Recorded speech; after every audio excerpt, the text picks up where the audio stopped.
سے پہلے حضور نے نجات کے لیے جو بات ارشاد فرمائی وہ بڑی قابل غور ہے اور سمجھنے والی ہے۔ حضور علیہ الصلوۃ والسلام نے پہلی بات ارشاد فرمائی، فرمایا اگر تو نجات چاہتا ہے تو اپنی زبان کو اپنے قابو میں رکھ، اپنے بولنے پر کنٹرول کر، تول کے بولنا شروع کر، اپنے لفظوں کی حرمت کا خیال کر۔ اپنی زبان پر جو بندہ کنٹرول پا گیا، یہ پہلی علامت ہے نجات کی۔ اور ایک مقام پہ نبی پاک علیہ السلام نے یوں بھی بیان فرمایا، تم مجھے گارنٹی دو چیزوں کی، اور مجھ سے گارنٹی لے لو جنت کی۔ فرمایا تم مجھے اپنی دو ٹانگوں کے درمیان شرمگاہ کی اور دو جبڑوں کے درمیان زبان کی گارنٹی دے دو، اور میں اللہ کا محبوب ہو کے تمہیں جنت کی گارنٹی دیتا ہوں۔ پہلی بات نجات کے لیے نبی پاک علیہ السلام نے یہ ارشاد فرمائی کہ اپنی زبان کو اپنے قابو میں کر، اس پر کنٹرول کر۔ اور دوسرا فرمایا تیرا گھر تیرے لیے کافی ہے،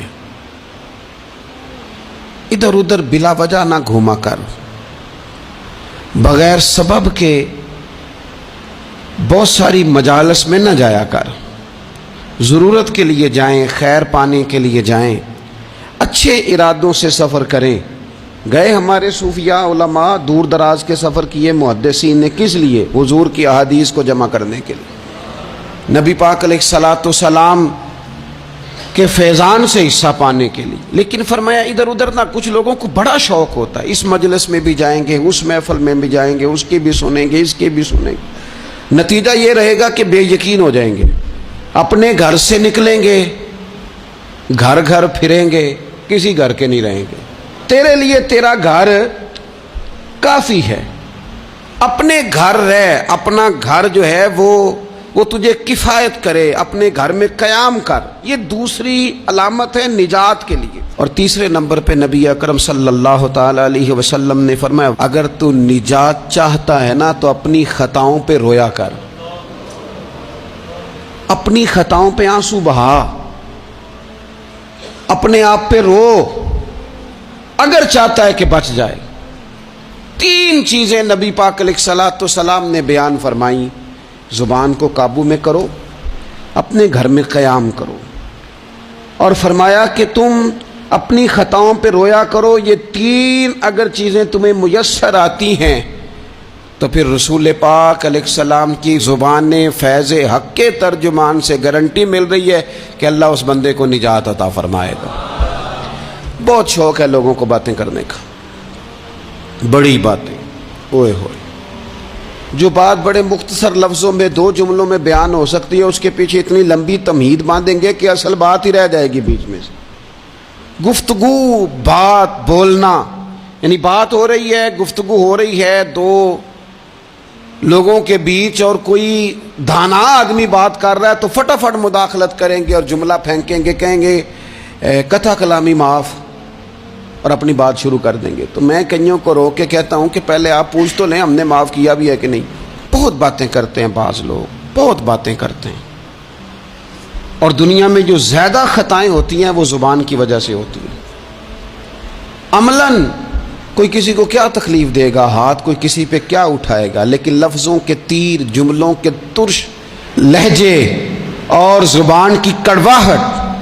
حضرت عثمان غنی رضی اللہ تعالیٰ عنہ فرمایا کرتے تھے کہ زبان تو روح کو گھائل کر جاتی ہے، بندے کو اندر سے توڑ کے رکھ دیتی ہے یہ زبان۔ بہت سارے لوگ تھے، انہوں نے بہت سارے جملے زندگی میں بولے، میں یقین سے کہتا ہوں کہ انہیں بھی پچھتاوا ہوا کہ یار مجھے یہ والا لفظ نہیں کہنا چاہیے تھا، لیکن کاش یہ بعد میں پچھتانے سے پہلے آپ سوچ لیتے۔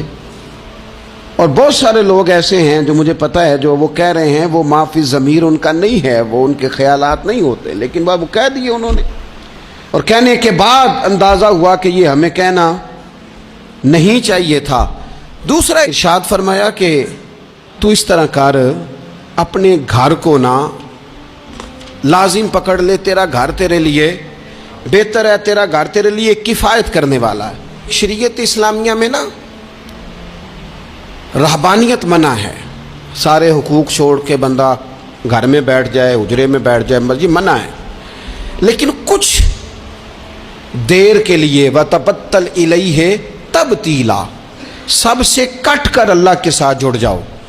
قرآن مجید نے کہا وہ کیا ہے کہ کچھ دیر کے لیے خلوت ضرور اختیار، جیسے آپ اعتکاف میں بیٹھے ہیں، سب سے کٹ کے اللہ کے گھر آ گئے، یہ کچھ دیر کے لیے یہ کام کرنے کا ضرور حکم دیا گیا ہے۔ آپ دیکھیے حضرت موسیٰ علیہ السلام، اسلام میں رہبانیت نہیں، سارے حقوق چھوڑ کے جانا نہیں، لیکن کچھ دیر کے لیے، تھوڑی دیر کے لیے حضرت موسیٰ علیہ السلام 40 دن کے لیے گئے نا کوہ طور پہ، پھر اللہ نے تو رات عطا فرمائی۔ وَإِذْ وَعَدْنَا مُوسَىٰ 40 لَيْلَةً، ہم نے موسیٰ علیہ السلام سے 40 راتوں کا وعدہ لیا۔ نبی پاک علیہ السلام کتنے دن جا کے پہلے غار حرا میں بیٹھے، پھر اللہ تعالیٰ نے وحی عطا فرمائی۔ تو کچھ اپنے گھر میں وقت گزاریں، عبادت میں وقت گزاریں، اللہ کی یاد میں وقت گزاریں، سارا وقت گھومنے میں پھرنے میں ضائع نہ کر دیں۔ کچھ لوگ ایسے ہیں عبادت کے لیے بٹھاؤ تو تھکے ہوئے ہیں، اور ان سے کو کہیں جانا ہے تو وہ تیار بیٹھے ہیں، تو کچھ اوقات اپنے اس پر بھی لگائیں۔ اور تیسری بات جو ارشاد فرمائی گئی وہ یہ ہے کہ اپنی خطاؤں پہ رویا جائے۔ ہم نہ بڑا تبصرہ کرتے ہیں، بڑا رونا آتا ہے کسی کی مظلومیت پر، کسی کے دکھ پر، ملکی حالات پر، لوگوں پر، اچھی بات ہے، لیکن نجات کے لیے ضروری ہے کہ انسان اپنی خطاؤں پر بھی روئے۔